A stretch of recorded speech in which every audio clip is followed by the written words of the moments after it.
Have you ever been frustrated by a progress bar that just won't budge? If you're dealing with a frozen progress bar in your JavaScript application, you're not alone.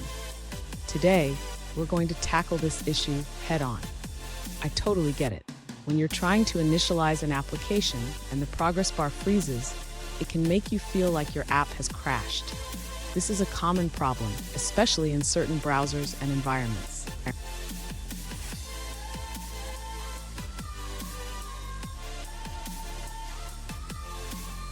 Let's dive into the specific question at hand.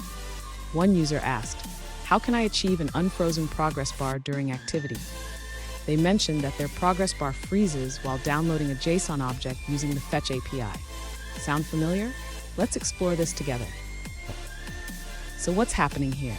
When you run heavy JavaScript operations like multiple console log calls, it can block the main thread, causing the progress bar to freeze.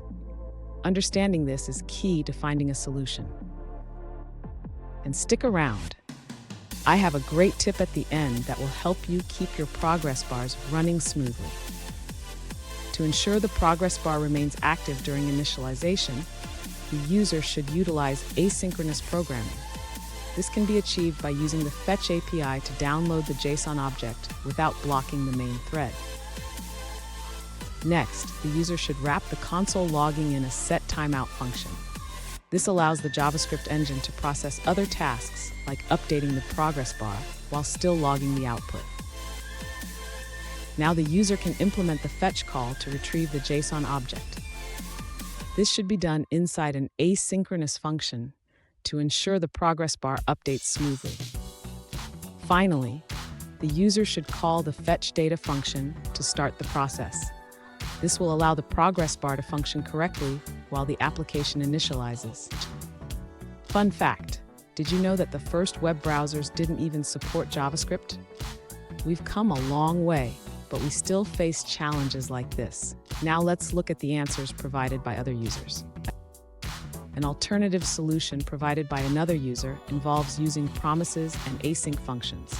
They suggest creating a print function that logs a message and resolves a promise.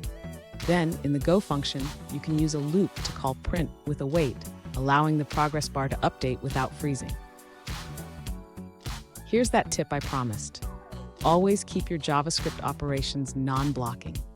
This simple habit can save you from a lot of headaches in the future. And there you have it. With these strategies, your progress bar should be running smoothly without freezing. If you found this video helpful, don't forget to subscribe for more tips and tricks.